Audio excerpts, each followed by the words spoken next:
दिल्ली हाट में भीषण आग, 26 दुकानें जलकर खाक, सरकार ने दिया मदद का भरोसा। राजधानी दिल्ली के आईएनए स्थित प्रसिद्ध दिल्ली हाट में बुधवार रात आग लगने से हड़कंप मच गया। रात करीब 8:55 पर आग लगने की सूचना मिलते ही दमकल विभाग ने तुरंत कार्रवाई करते हुए 14 गाड़ियां और 50 से अधिक दमकल कर्मियों को मौके पर भेजा। तेज हवाओं के बावजूद घंटों की कड़ी मशक्कत के बाद आग पर काबू पा लिया गया और अब कूलिंग का काम जारी है। घटना के समय दिल्ली पुलिस और दमकल अधिकारी मौके पर मौजूद रहे ताकि बाजार में अफरा तफड़ी ना फैले। अग्निशमन अधिकारी संजय तोमर ने बताया कि आग लगते ही दुकानदारों और आगंतुकों को सुरक्षित बाहर निकाल लिया गया। राहत की बात है कि इस घटना में किसी के हताहत होने की खबर नहीं है। तो ये 20:55 पे हमें कॉल मिली थी फायर कंट्रोल रूम में। इमीडिएटली 5 गाड़ियों के साथ इसका टर्नआउट कराया था, जिसकी कैटेगरी को रेज किया गया आग की गंभीरता को देखते हुए, और 21:20 पे दोबारा इसकी कैटेगरी को बढ़ाई गई और उसमें सीनियर अफसर भेजे। टोटल 14 से ज़्यादा गाड़ियां और 50 से ज़्यादा स्टाफ यहां पर है। और इस आग को हमने फैलने से रोका क्योंकि हवा बहुत तेज़ थी और ज्वलनशील पदार्थ, जैसा आपने देखा है कि पीवीसी से चारों तरफ ढका रखा है और ज्वलनशील सारा पदार्थ ये यूज़ करते हैं ज़्यादातर, कंबस्टेबल मटेरियल जो होता है। और उसमें हवा तेज़ी होने के कारण ये जो आग का फैलाव था वो जल्दी हो गया, लेकिन फिर भी हमने कोशिश करी, हमारे स्टाफ ने मुस्तैदी के साथ आग को फर्दर फैलने से रोका।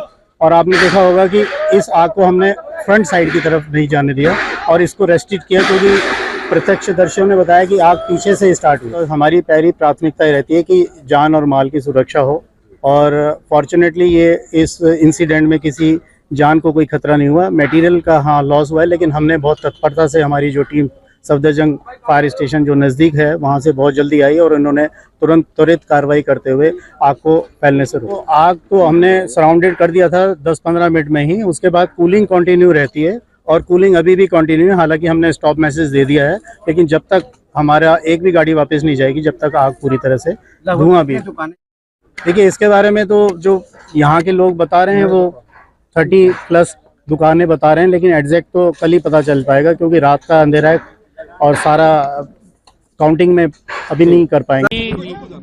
जब जैसे ही आग लगने की घटना की जानकारी मिली है, मैं यहाँ पर आया हूँ और ये बड़ी दुखद घटना है। लगभग 26 दुकानें पूरी तरह से जल के राख हो गई हैं और ये जो कल हमारे आर्टिजन्स हैं, जो इन दुकानों को चलाने वाले लोग हैं, इनका नुकसान हुआ है। मैंने अपने अधिकारियों को भी बोला है कि नुकसान का पूरा आकलन करें, लेकिन एक चीज मैं कहना चाहता हूं कि हम किसी भी आर्टिजन का कोई नुकसान होने नहीं देंगे। सरकार आप सब इन सबके साथ खड़ी है। ये जो आग लगी है, बहुत धन्यवाद उसके लिए। जो आग लगी है वो क्यों लगी वो भी जांच करेंगे। वो सब दूसरा विषय है कि क्यों लगी, कैसे लगी, क्या हुआ, वो दूसरा विषय है। लेकिन पहला विषय जो मेरी जिम्मेदारी है, मुख्यमंत्री श्रीमती रेखा गुप्ता जी ने मेरे को यहाँ भेजा है और मैं उनकी तरफ से आपको ये कहना चाहता हूँ कि किसी भी जिसका दुकान जला है उसका भरपाई हमारी जिम्मेदारी है। उसको दोबारा दुकान मिले और उसका एक्स्ट्रा कोई फीस भी ना लगे। इसके बाद एक मौका उसे दोबारा अपने पैरों पे खड़े होने का मिले, ये हमारा जिम्मेदारी है। आपका काम है हमारी कला को संजो के रखना। हमारा काम है कि आप किसी दुर्घटना के कारण आपका कोई कमर ना टूटे, और दिल्ली की सरकार, मुख्यमंत्री रेखा गुप्ता जी की सरकार इसकी जिम्मेदारी लेगी। आप बिल्कुल निश्चिंत होके जाइएगा। बहुत बहुत धन्यवाद। बहुत टॉप स्टोरी ब्यूरो के लिए दिल्ली से रवि डालमिया की रिपोर्ट।